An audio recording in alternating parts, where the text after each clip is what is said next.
Hello and welcome to the Global Travel Channel podcast show. I'm your host Mark Philpott, and on today's show we're going to be talking about cycling.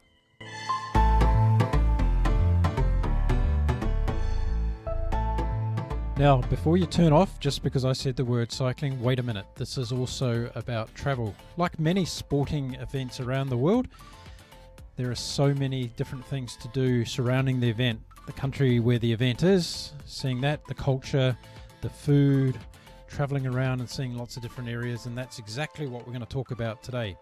As the winter has left us behind in Europe and we start talking about spring, one of the most exciting things on the cycling calendar of the year is the Spring Classics, and my guest today is going to spend some time talking to me about those wonderful races, the riders that participate, and more importantly, the wonderful countries that they're actually located in. So strap yourselves in, we're in for a fast and downhill ride today with the cycling world.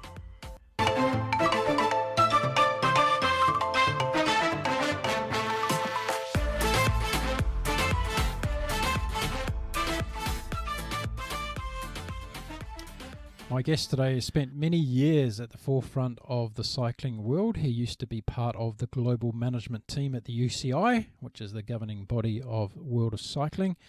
And more recently, he's been involved in helping promote the sport through his own personal activities, and we'll hear more about that during the show today. So it's a very warm welcome back to the Global Travel Channel podcast show to Mr. Alain Rumpf from Switzerland. Alain, bonjour and welcome back to the show. Thank you, Mark. Very happy to be back.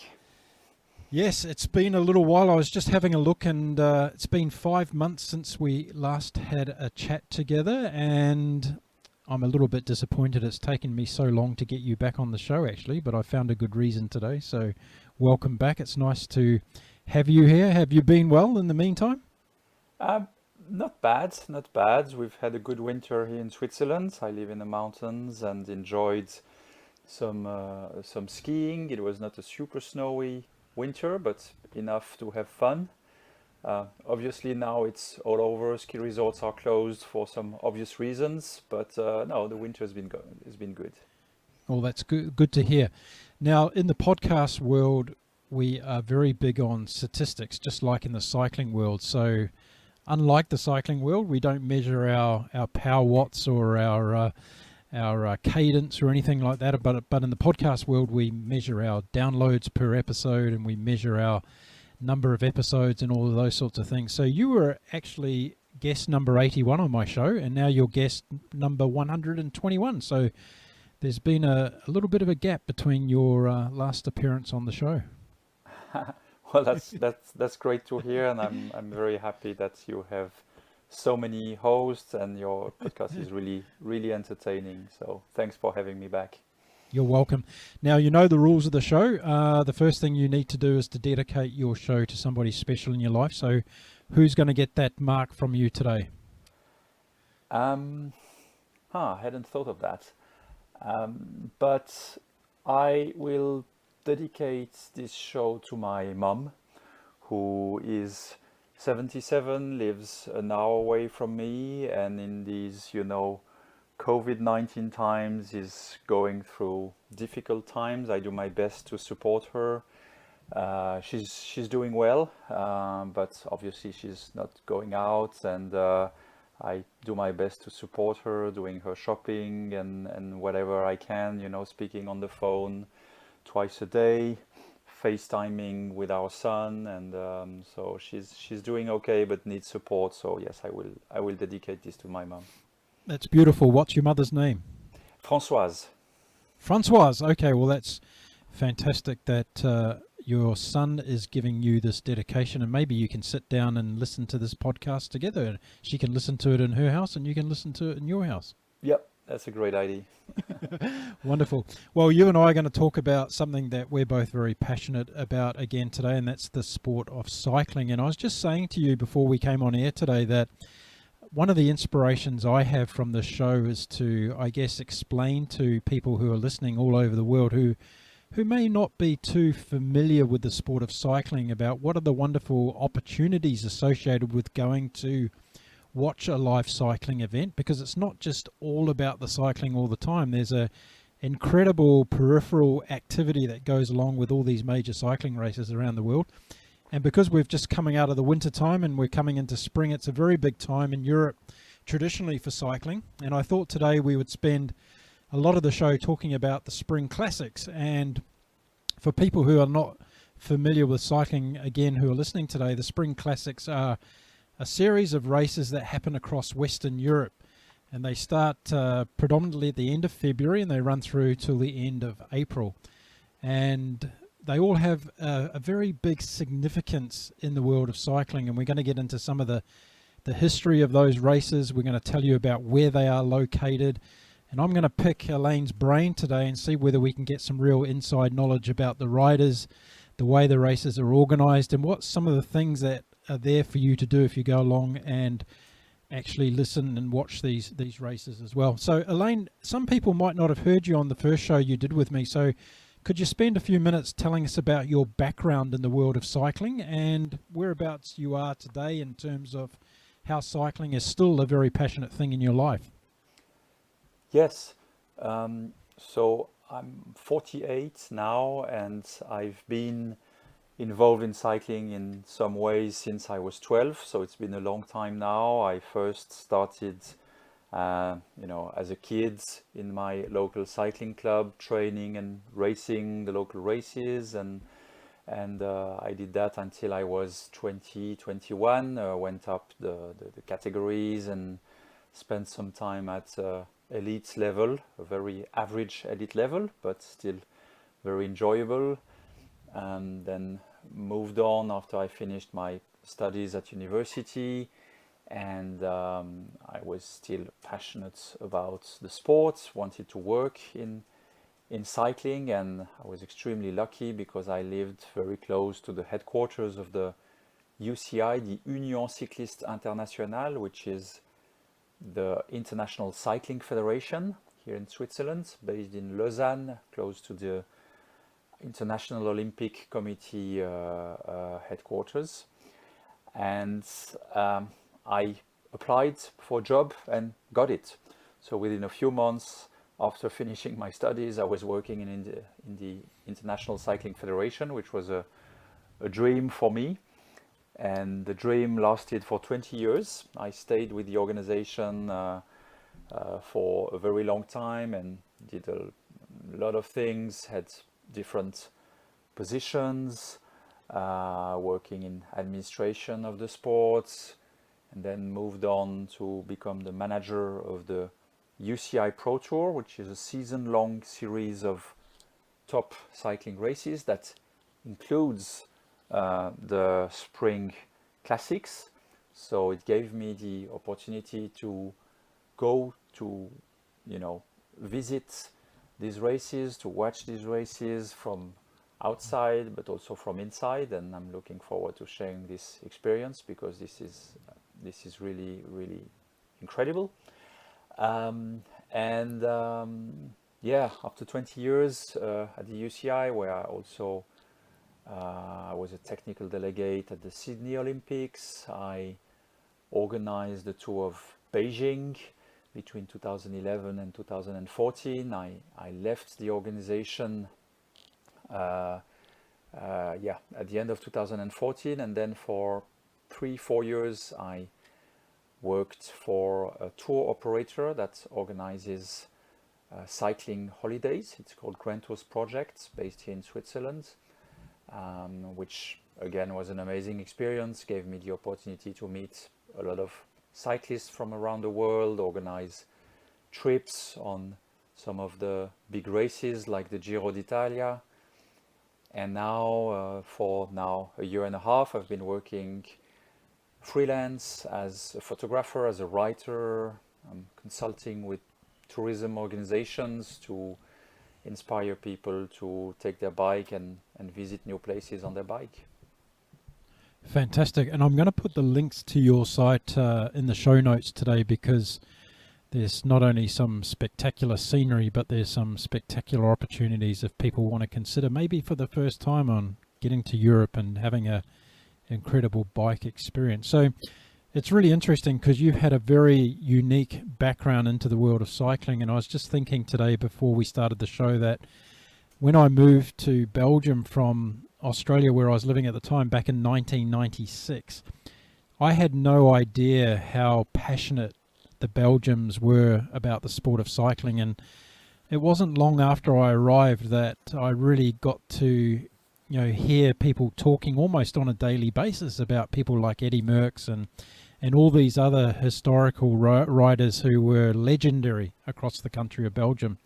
And I arrived in Belgium in November that year, and it wasn't until the springtime that I really got to see the Belgian population come alive. And I was really taken back by the passion that exists. And I remember going to my first ever cycling race to watch it, which was the Tour de Flanders, which is one of the iconic and very historical races of the Spring Classics we're going to be talking about today. And I was just blown away about how many people turned up to watch a cycling race. And I guess coming from down under, you just don't have the same sense of understanding when it comes to how unique cycling is in Europe. And here you are, somebody that's grown up as a cyclist within the sport and then moving into the administration side. So I'm excited today because we're both coming at this from different angles, and we can respectively talk about it. So one of the things that I want to clarify for the listeners before we go any forward is to, I guess, paint a picture on how this whole Spring Classics program works within the world of cycling. And one of the analogies that I came up with was, if you look at the sport of tennis as another example, you have the Grand Slam events each year, which is the ones at Wimbledon, the US Open, the Australian Open, and Roland Garros, the French Open. And they are the pinnacle of the sport. And in cycling, you have the Grand Tours, which are the Tour de France, the Giro d'Italia, and the Volta a España, which are the three, if you like, Grand Slams races. And they're very different to what we're going to be talking about today, because the Grand Slam races in cycling competed for over 3 weeks. And it takes a very different type of rider. And I'm going to be talking to Alain about this today, because a rider who wins a Grand Tour versus a rider who wins one of these one-day classic races is a very different beast. And there's a reason for that. So we're going to be talking about that.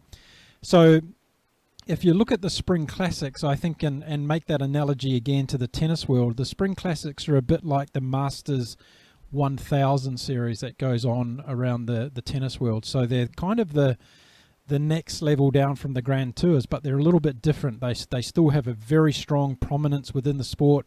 They have a very passionate following, and particularly in cycling, some of these races have been around since the 19th century. So there's a whole different, I guess, mentality associated with it. When did you first go to your first Spring Classic race, Alain? Do you remember the very first year you went? Oh, that's a good question. Well, must have been 1996 or 1997, I would say, maybe 1995. So shortly after I started working for the UCI. We might have been at the same race. Did you go to the Tour de Flanders that year? I did definitely. Yeah. So maybe we were two of the thousands and tens of thousands of spectators there. Yeah, they're really, really incredible. And I want to get into some of the details about these Spring Classics. And as I mentioned earlier, they start at the end of February. So when the winter coats have come off everybody, and they've been doing a lot of indoor training, and they get outside with all their winter gear on, and they finally come up for the first major races of the year.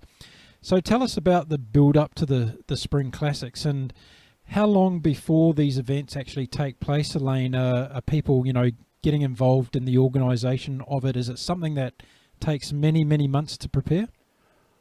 Oh yeah, definitely. I'm, organizing a bike race, at least, especially at this level, is a year-round a job. Some of these races are organized by like event organization agencies, so they have full-time staff working on different projects.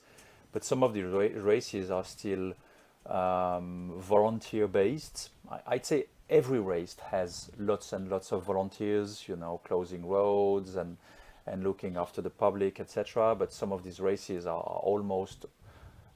organized exclusively by volunteers who work all year round to organize the race, because it involves many different things. Even if the route is the same or almost the same year after year, you have to check that there's no roadworks, that negotiate with the authorities, the use of the roads, get the authorizations. There's so many activities, negotiating with teams who are coming to participate, media work, promotion, marketing, finding sponsors. It's a lot of work, and of course the months and weeks before the race are more intense. But it's a lot of work because it's on the public domain. It's not a closed stadium, so there are so many things that you don't necessarily fully control that you have to deal with. Now, we're talking about the Spring Classics, and for people listening in terms of wanting to understand the geography, they are raced across 4 countries in Western Europe. So you have races in Italy, Belgium, France, and the Netherlands. So those are the countries where these races are held between the end of February and the end of April. And as Alain is alluding to, there's a massive logistics coordination that has to happen. Alain, one of the things I'm interested to know from you, who's had a very deep insight to the administration of the sport, is there a big evolution from year to year with these events? Are they growing significantly from year to year with new innovations and new developments with the races? There's definitely been a lot of changes, over the years. If I try to think back to the first time I went there in the mid-90s and today, I would say that the marketing elements, have changed a lot. There's a lot of efforts put into getting sponsorship and providing value to the sponsors through visibility, but mostly VIP, opportunities. The number of, when you go to the Spring Classics, and I'd say especially in Belgium, where the sport is almost a religion, I would say, you see that there are so many people who want to go and watch the race, and it creates so many opportunities for the organizers to create like VIP opportunities for their sponsors. That has grown a lot. But at the same time, the sport of cycling is very traditional, and these days it's not very popular, to say that something is traditional. People want innovation. People think that the newer the better. But the strength of the sport lies in its tradition, in the fact that it's the same course year after year. So you get to know the course, and you expect things to happen on such climb or such section with cobblestones or wind or whatever. And the essence, I think, let's take the Tour of Flanders. The essence of the Tour of Flanders is the same as it was at the very beginning, which was a long time ago. It's hard, it's cold, it's windy. The road, it's a succession of steep climbs, most of them with cobbles, and that's what make it great. And I guess, take tennis. I think the parallel you drew with tennis is very good, because there's lots of things that are similar between tennis and cycling. Some are very different, and we'll probably get into that. But Roland Garros is Roland Garros. The tennis, the game is the same. What's around is changing, of course. Yeah, and that's significant within the cycling that you also just spoke about. And it's the same, I think, for spectators as it is for riders, because when riders turn up at these certain races, they have obviously their favourites. They may have performed very well the year before at a certain race, and they come back to that race with a sense of confidence. And the flip side to that, they may not have performed so well, so they may have some doubts in their mind. And I think one of the things I wanted to try and communicate today to people listening who are not so intimately aware about cycling, and in particular these one-day races, which are very, very tough. And we're talking about you possibly getting out to your garage today and pulling out your bicycle and going for a 250 kilometer ride and trying to ride your bicycle for 250 kilometers, because that's roughly the distance of some of these races. And it's an extraordinary long way to ride a bicycle, isn't it, Elaine, even if you are very fit? Oh yeah, no, definitely. I mean, these are extremely hard races. Cycling is an endurance sport and is based on this. So the biggest races on the calendar are also the longest races. So the race, the Tour of Flanders, Paris-Roubaix, Liège-Bastogne-Liège. So these are the races we're talking about here. They are all around 250, 270 kilometers. There's a second level of races that also take place during the same period, but are one level down in the hierarchy of the calendar, and they are around 200 kilometers, which is still a big distance, you know. So for the pros, I guess they will, you know, a 200 kilometer race will be about 5 hours, and the 200 of the longer races like Milan-San Remo, Tour of Flanders, Paris-Roubaix will be 5 to 6 hours. Let's talk about Milan-San Remo, because it really is a unique race, and I think it's the longest, isn't it, of all the classics? It is the longest. It's almost 300 kilometers. Yeah. So what's your connection and passion about Milan-San Remo? Why is it so special to you? Ah, um, I think what makes it special is that it's really the first big race of the calendar. Mm. And no offense to the Tour Down Under, which is now the real season opener. It's the first race of the UCI World Tour calendar, and there are races almost all year round, and I think it's great for the sport and great for the public around the world. But you know, that's why we're talking about the spring classics right now. It's something which is part of the sports, has been part of the sport for more than 100 years, and Milan San Remo, I think, is yeah, it's the first big race of the calendar. So everybody wants to know, you know, who's going to win, who is in form, what happened over winter. This young rider who was emerging last year, will he be able to win this year, etc., etc. So there's a lot of storylines going on at the beginning of the season. I think the course is also quite special. If you take the Tour of Flanders, as I said, it's a succession of small, hard climbs, and there's something happening, you know. There's always something happening, you know, from the beginning. You have breakaways, people being dropped, there's winds, there may be some mechanicals due to the cobbles or whatever. Milan San Remo is a very long procession from Milan, which is in the north of Italy, to the sea.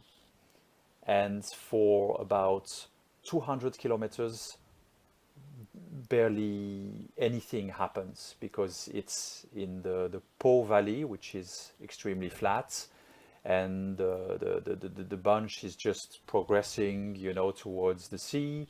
There might be a breakaway, but we know that this breakaway will not go to the end. I think the last time it did was sometime in the 90s. So it's very unlikely that the group that goes first, you know, is going to reach the finish and you know, fight for the win. And then you get close to the sea. There is this first climb called the Turchino.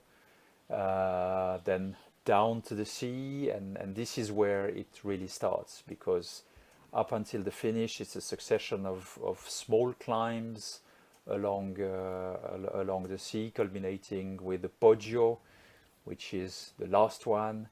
About, I don't know, the top must be 4 or 5 kilometers from the finish, and that's usually when the big favorites will try and get away. Sometimes they do, so they reach the top alone, manage to stay away on the descent, which is very fast and very spectacular, and then there's 1 or 2 kilometers until the finish along the sea, and they stay away. So that's one possible scenario, which is extremely spectacular. And the other scenario is that the peloton stays together and it's a fight for position until the very end and the final sprint.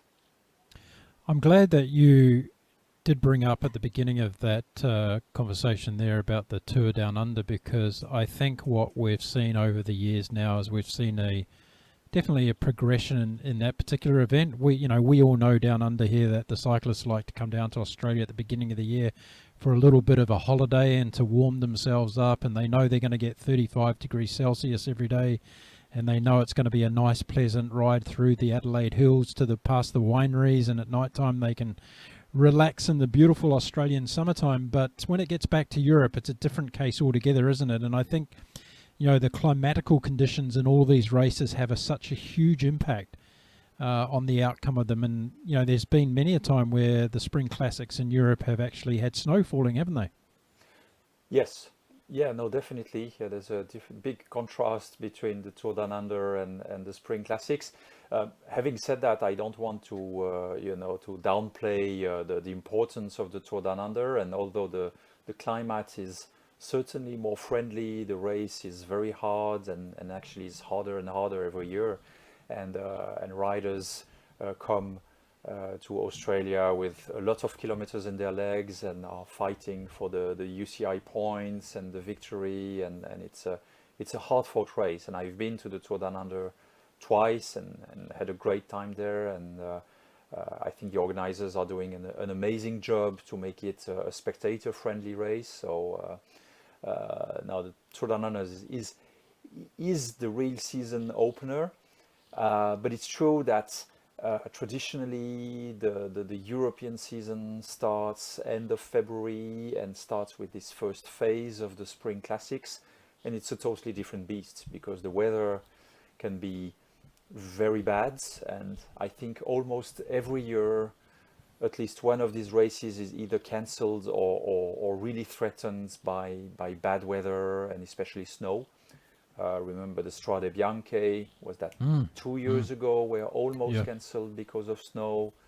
In Belgium, many races have been cancelled due to snow over the last few years. So it can be really nasty. It can also be surprisingly pleasant, and actually there's a joke, because the two biggest spring races, Paris-Roubaix and the Tour of Flanders, haven't had any real bad weather for a very, very long time. I think like 20 years, 15, 20 years, and every year, everyone is like expecting, waiting and checking the forecast, and everyone is hoping for a wet Paris-Roubaix or wet Tour of Flanders, because this makes the race even harder and more spectacular. I don't think all the riders are looking forward to it, but the public and the media are discussing it. That's the weather is indeed a huge factor.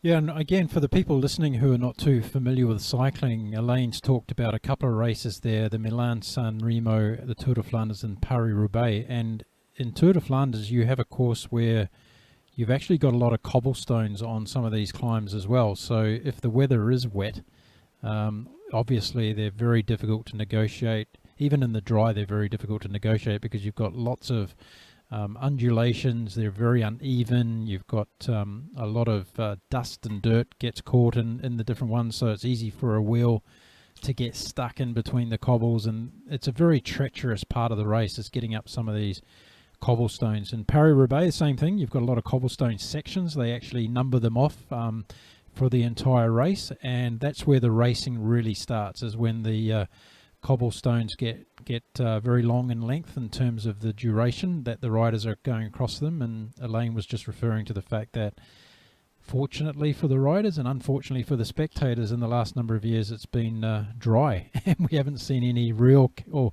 it's not true to say we haven't seen real carnage, but we haven't seen what potentially could be bad. Alain, what makes a great classics rider in your eyes? There are special beasts, because you made the parallel between tennis and cycling, and it's true in many ways, but one element where cycling and tennis are very different is that I think these days the top players can win any tournament. You might have some specialists of grass, of clay, of the hard surfaces, but they really perform well almost everywhere. And if you take Formula One, it's the same. You have this series of Grand Prix. The best drivers, they do well everywhere. Cycling is very different because the races have different characteristics.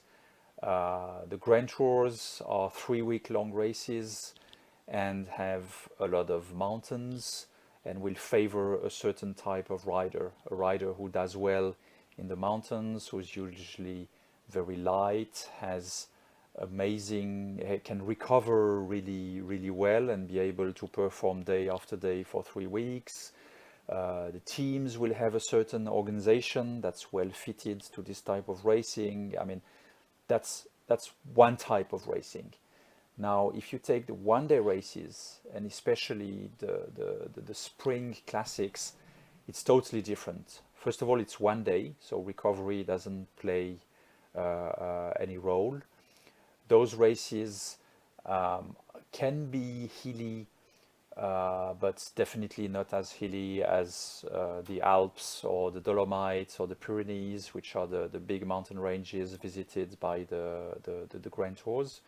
So usually it's riders probably with a bit more muscle, more powerful, who can power up those short climbs that are part of those races, and can then be very fast in the case of a sprint finish. So yeah, there's some physical characteristics that are very different.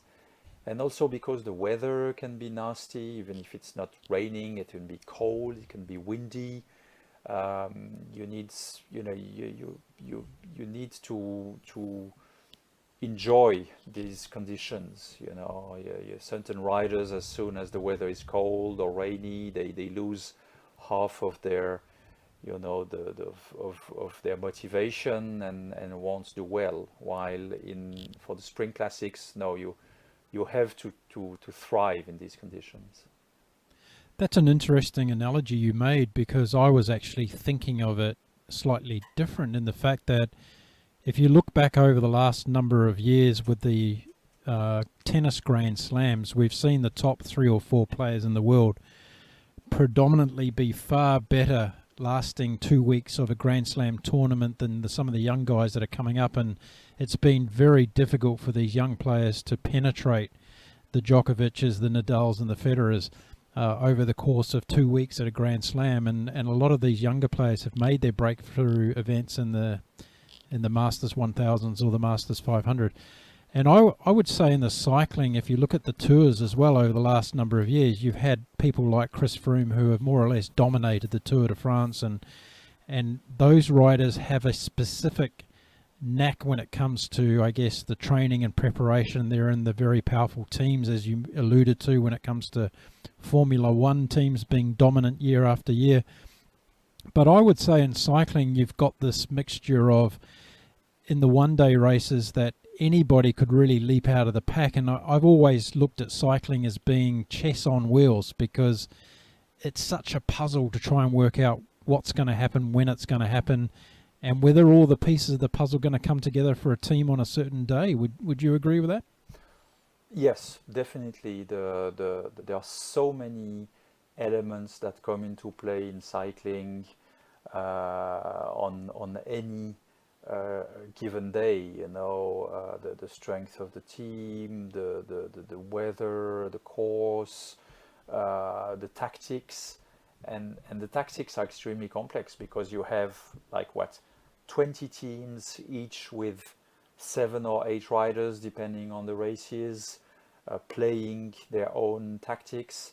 It's very different from a tennis game where you have 2 players. The field of plays is well defined. There's only, I mean, the tennis is a great sport, and will provide, will create some incredible moments, and tactic is part of it.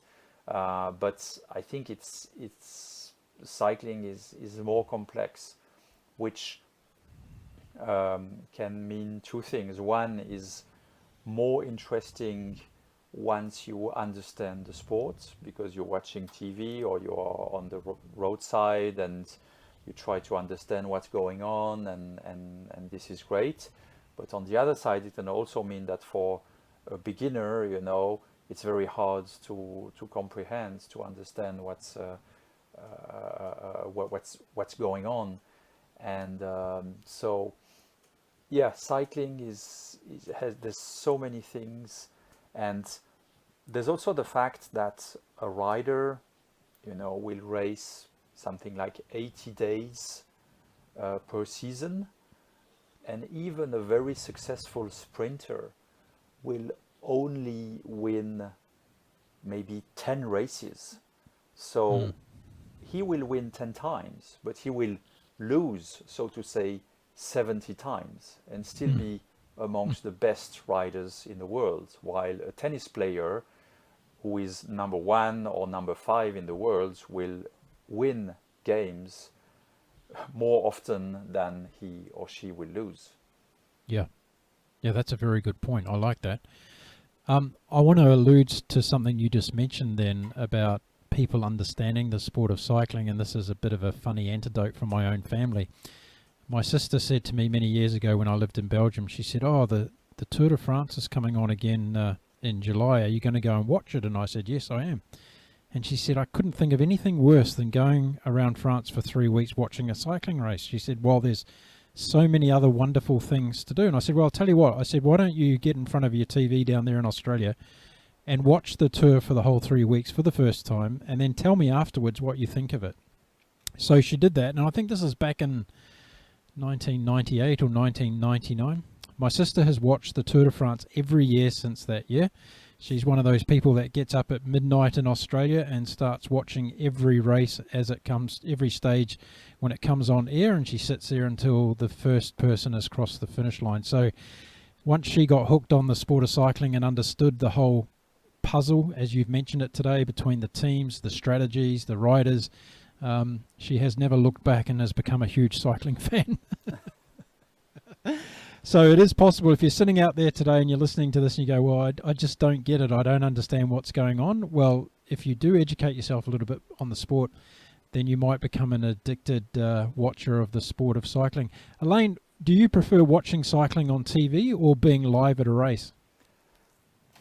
It's 2 very, very different things, because watching it on TV, you see everything, because nowadays, the technology allows to broadcast the race in an incredible way. You have helicopter views, you have views from motorbikes, you have a lot of data available on, where the first riders are, where the last riders are.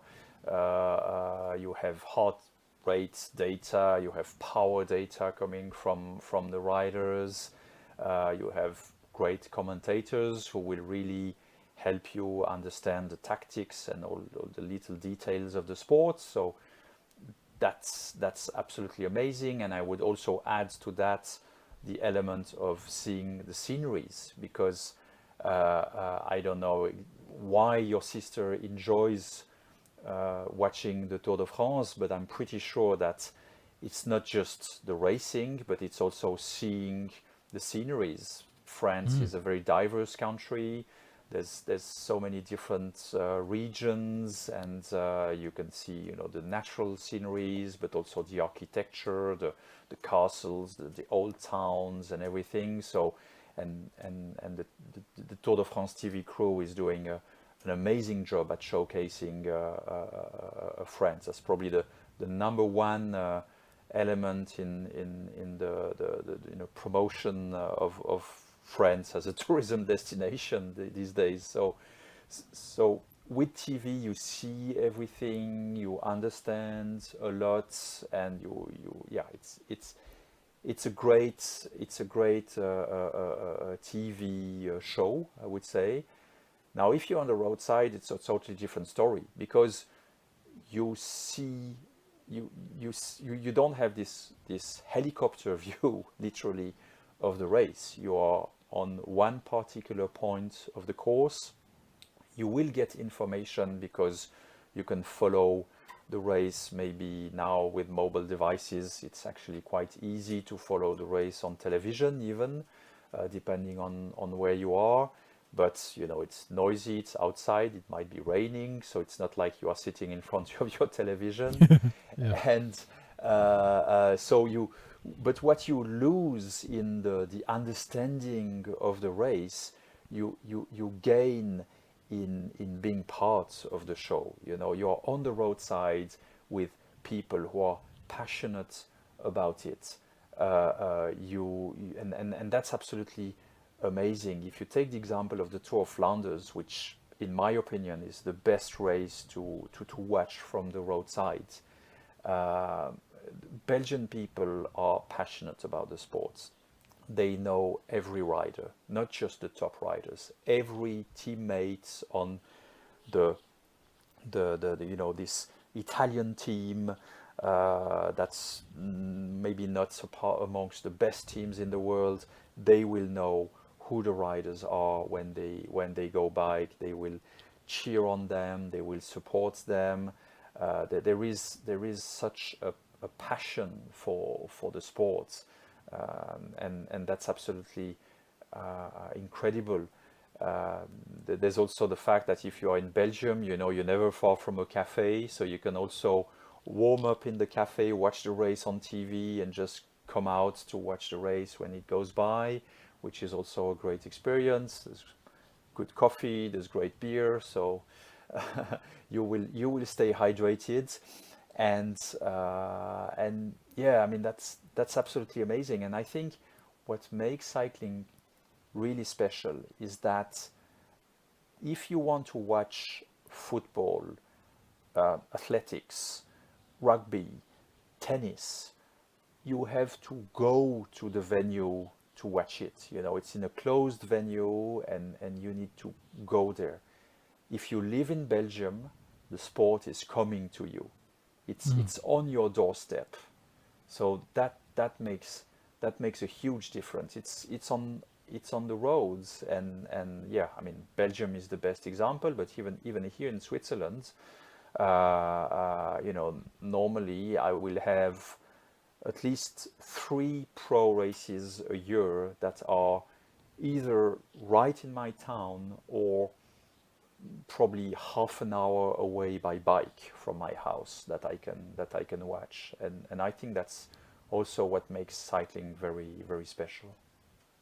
I agree totally, and I remember back to the days when I used to live in Belgium, and the thought that I could put my bike in the back of my car, or I could actually ride it out to some of the roads where these races go past, and I could actually ride the same hills and the same roads as these professional cyclists and get a feel of it myself. And you know what? I wasn't the only one out there doing it. There was hundreds of other riders that were out there having that same experience.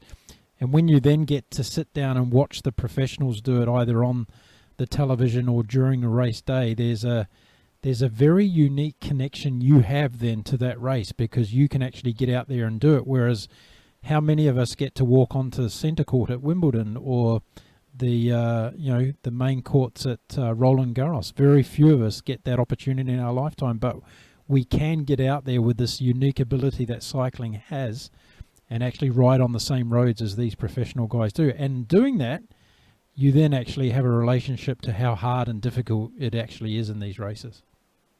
Oh yeah, definitely. I mean, I can give you the example of my local climb. You know, I live above the valley. It's a 10-kilometer climb to get to my house. And this climb has been used by a pro race here called the Tour de Romandie a few times. And now, you know, there's this platform called Strava where you can record your ride and then see how long it took to do some segments, some climbs. And I use this platform, so I know my times on this climb. And most pros do use it as well. So I know how I compare to Chris Froome, who won the stage when the Tour de Romandie used this climb. It's not pretty. I am way behind, but I know where I am and I'm happy with it. But it's great. Yeah, you do compare yourself to them, and that's absolutely unique. You know, no one drives a Formula One in the streets of Monaco. Very few people play on the central court of Roland Garros. You know, but in cycling you do it. Yeah, that's absolutely true. Now, you've mentioned the Tour de Flanders as your favorite classic race. Why is that? Why are you so passionate about that particular race?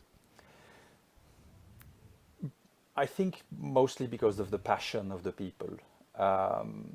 You know, when you before I started working for the UCI, I had never been to Belgium. I had no idea of what it was like. And for me, going there and meeting those people was something absolutely amazing. Seeing the passion, how friendly they are, how, you know, that was intense. And actually, I have to say that the first time I went there, I was extremely lucky that I was in a race car. I was with the president of the commissaires panel, the chief referee of the race. And referees in cycling, they are in cars that are, you know, ahead of the race, in the middle of the race, at the back of the race, and checking that rules are respected and everything goes smoothly. So I had that, you know, chance to be there, and it was absolutely amazing because I was on the climbs with the riders, with the public, and watching all this literally from the inside. Which again is something unique. You know, you don't race on a Formula One car at Monaco, but if you are a VIP, you are not on the road either. You know, on the roadside. But on a cycling race, you have this ability to be inside and follow it, as it happens, and that's absolutely amazing. So to follow the race on the climbs, see the spectators, and how hard it is. It's you know, it's like a war inside the race. So and I've done it in many other races over the years. I've been to the Tour de France, I've been to the World Championships, to the Olympics, and each of these races is special in itself, and I have wonderful memories. But I think the Northern Classics and the Tour of Flanders remains my best experience ever. Wow, yeah, that's a really unique experience, being in the car in the middle of the race. I can only but imagine, because we spectators, we see the visions that we're able to get access to these days, where we see the director sportifs in their cars and they're getting very emotional and they're yelling at their riders and they're saying go, go, go, and all this passion is coming out inside that vehicle, and you're almost sitting on your lounge chair getting quite emotional yourself with wanting these riders to do well. And I can only imagine being in the referee's car that there's a very neutral environment, is there? And do they have their favourites as well? Is there a lot of conversation going on about who they want to win the race and who's going to win the race? Well, if I put my UCI hat back for a second, I would have to answer, of course not, because they are the referees. Now, there's no. I don't think anyone has a real favorite, or there's no real discussion about it, because they are very busy. Because this is a bike race is chaos. It's absolute mayhem from start to finish, because you have to. It's not just what the riders are doing, but it's what the team cars are doing, and you have a constant flow of riders going back to their team car to get food and drinks or discuss tactics with their team manager, and going back, maybe even stopping for a pee and coming back. And so it's extremely intense, for 4, 5, 6 hours. So there's not a lot of time left to discuss, who's going to win and what's really happening. But no, it's really, really intense. And it's true that nowadays technology allows us, TV spectators, to have a feel of this, because you have onboard cameras on team cars, and I think that's a great addition. So yeah, but being there, live is something absolutely incredible, and I'm very grateful that I was able to experience this for a number of years. Yeah, that's an amazing experience. Now, tell us, over the last 20 years or so with the classic races, who have been some of your favourite riders, the guys that you've been pulling for to win some of these big races like the Tour de Flanders and Paris-Roubaix? Well, I'll have to put my Swiss hat on now and answer Fabian Cancellara, because he has won a number of these races and been a favorite and a key player in almost all of them for all of his career, and therefore it was very exciting as a Swiss to follow these races and see how he was doing, and he's won some of the races in a very spectacular manner. Plus, he's a super nice guy and very approachable, and I've been lucky to be with him on a number of occasions since the end of his career and my new activities. So I've ridden with him and spent time with him, and he's a lovely guy. But having someone from your country doing well in these races, of course, helps making you a little bit more emotional and enthusiastic to follow them. Well, I'm glad you mentioned Fabian, because he's my favourite classics rider as well, and some of the things that I got to see him do firsthand at the Tour de Flanders were superhuman, and the way that he was able to ride people off his wheel and to distance them, and then particularly in that last finish spurt, which was I think it's about 14 kilometres from the top of the last climb to the finish line in Flanders. He did some extraordinary things there, and he was also a rider that was very unique when it came to the tours as well, because he was such a team player, and he was able to play such a significant role in the team at the Grand Tours. And I was going to ask you about that. Has there been many classic races that have transitioned well into the Grand Tours? Is there anybody that comes to mind other than the likes of Eddie Merckx who have been able to do both very well? I think the Eddie Merckx type of rider doesn't exist anymore, for different reasons.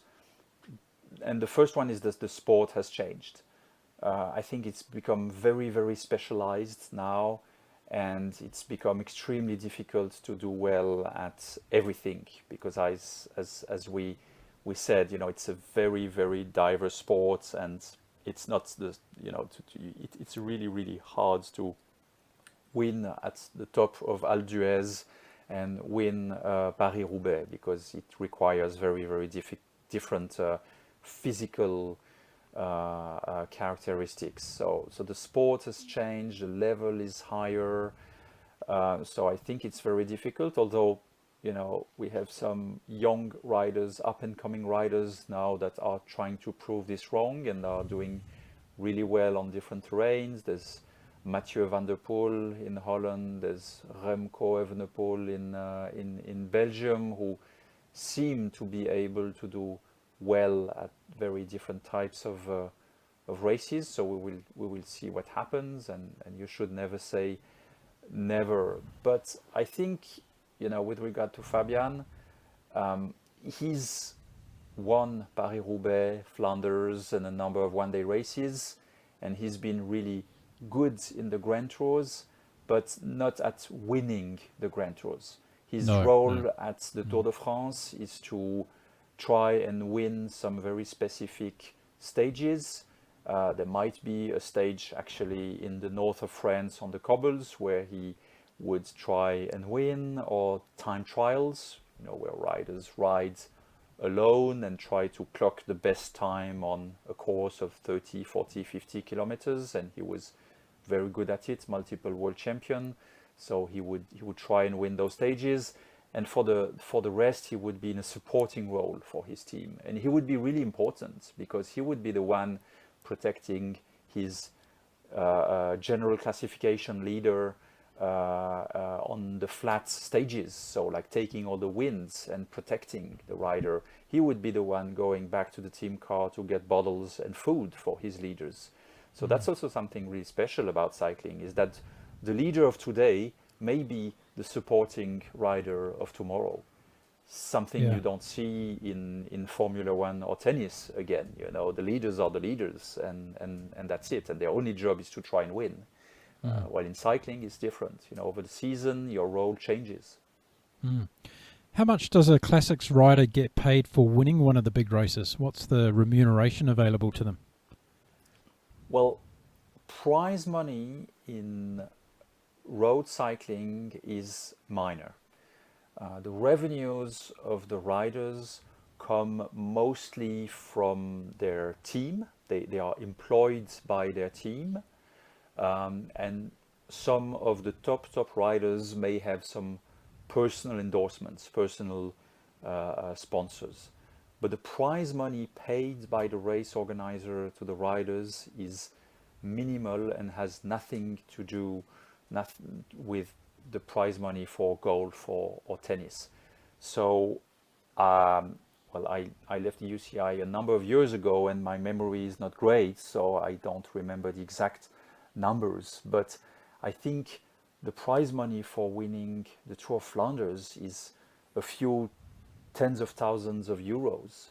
So that's not a lot, really, compared to the millions that the top riders can make, with the salary they get from their team, or the money they get from their personal sponsors. So it's not a prize money based sport.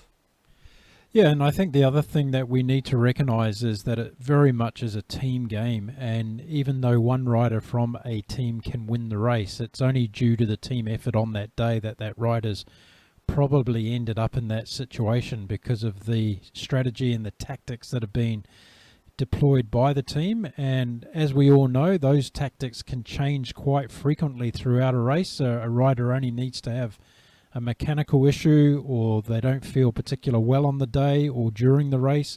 They may not have eaten enough during the race, and therefore someone else has to become the leader on the road. And therefore there's a lot of quick thinking that happens during these one-day races, and that's another thing that makes them so spectacular, isn't it, Alain? Oh, definitely. Anything can happen anytime, especially in those classics in the north of Europe, in northern France, Belgium, because of the weather, because of the narrow roads, the cobbles.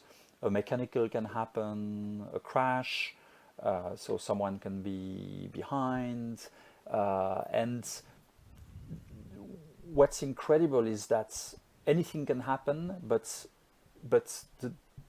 even if you have a little crash or something, there may be an option to come back and win the race, because so much is happening on the road. And I think Paris-Roubaix is probably the best example of that, because what makes Paris-Roubaix special is not the climbs, because there are almost no climbs on the course, but it's the succession of cobbled stones, cobbled sections that are like very, very nasty section of roads.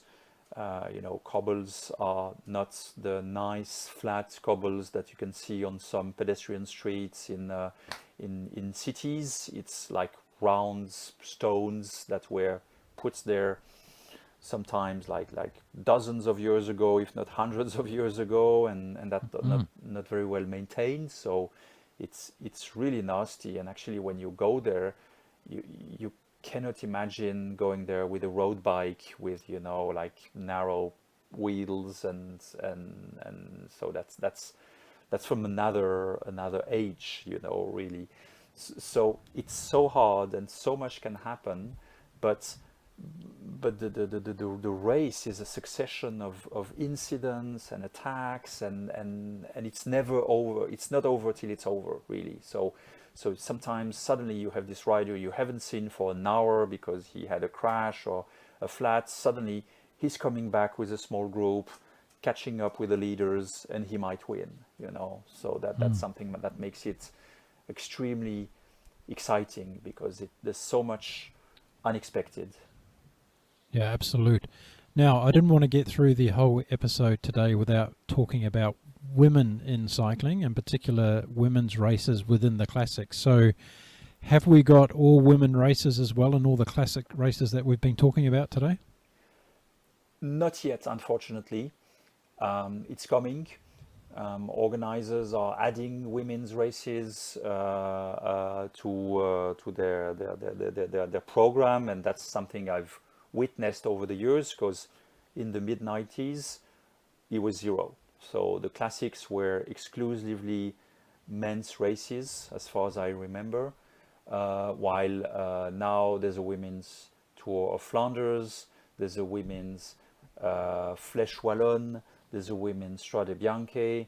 So it's coming. There's not yet a women's Milan-San Remo, although there was one in the past, actually. It may have been the first one at the end of the 90s, but now it's not organized anymore. So it's coming, and I think this is great because women's racing is extremely spectacular. And I think the course of those races is very well suited to women's racing. And actually, these days, sometimes the women's race might be more exciting to watch than the men's race, where there are more tactics involved, more powerful teams controlling the race. So maybe there's more happening in the women's race than in the men's race, and I find this great. Why has it taken cycling so long, though, to get with the program when it comes to women in the sport? Because if you look back, and we've used tennis as an analogy on a number of occasions today in this conversation, and tennis has had women playing for centuries, really. And why has it taken cycling so long to get women so involved in all the different aspects of the sport? Well, that's a very good question, and it could be the subject of another podcast or two.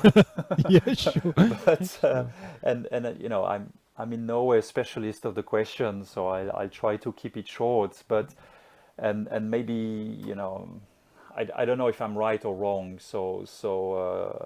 But I think it started as a male only sport, or as a very, very male-dominated sport, I would say, in an era where gender equity was not a theme. So I think the history of the sport, is very, very male-dominated, and it took a long time for women's cycling to grow, and I think today it's still not there yet, and a lot of work needs to be done to reach gender equity. I think there's a lot of goodwill. I think the UCI is doing a lot, to promote equal prize money and equality at the World Championships, at the Olympics, and things like that. So and to also broadcast the sports, women's cycling, more widely. Organizers are also, investing now to organize more women's races.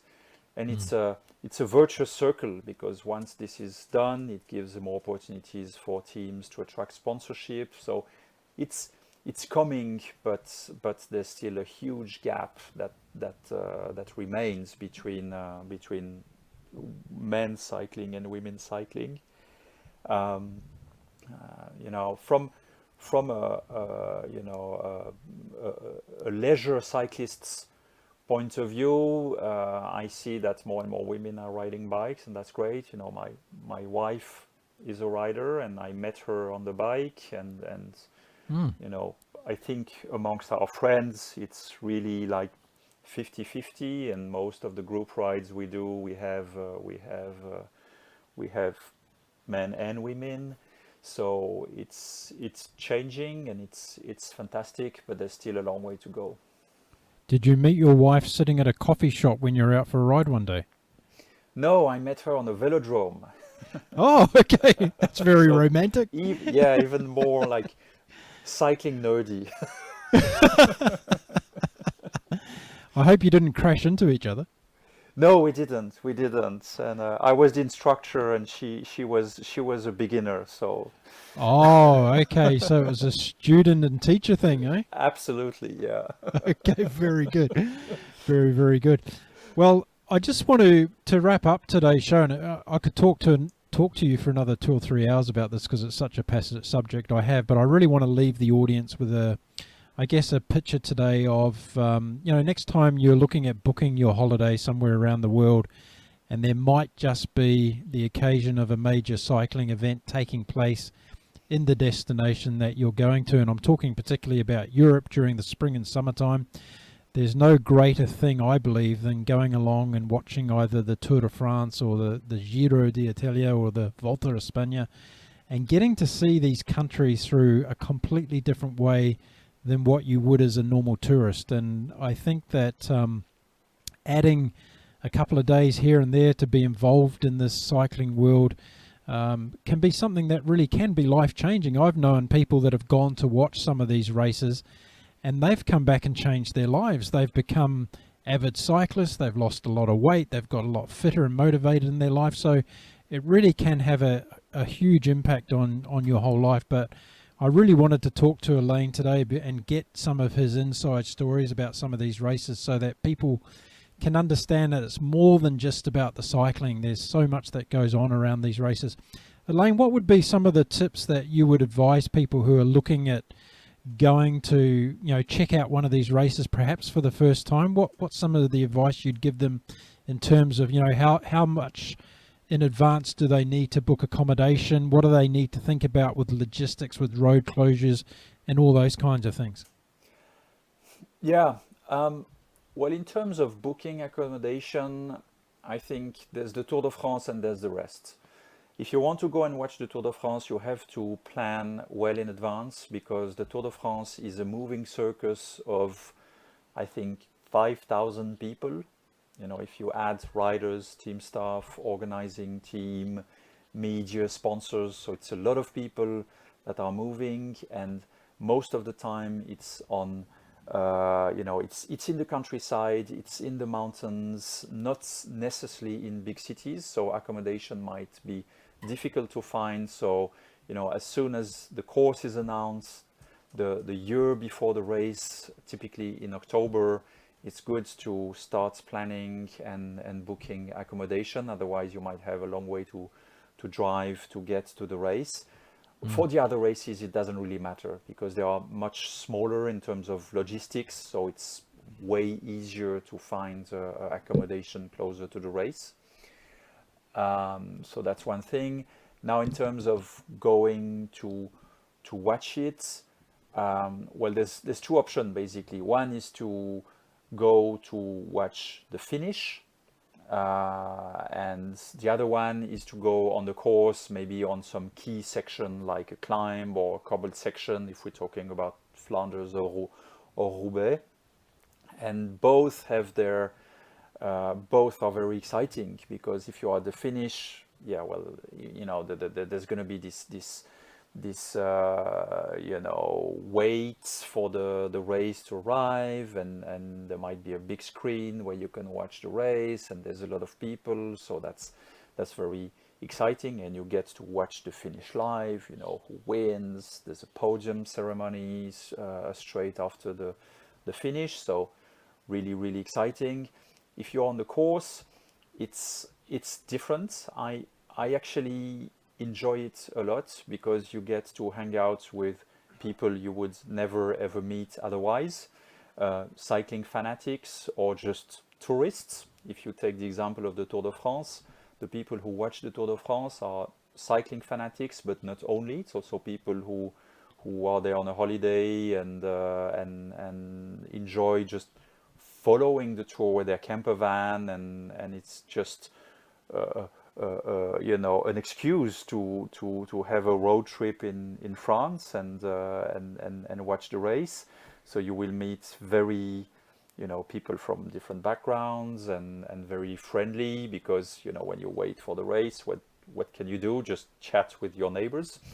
You have the publicity caravan that goes, especially in the Tour de France. There's like a 1 hour road show, driving ahead of the race, with sponsors giving goodies and all sorts of animations and things. So I think this is really, really cool.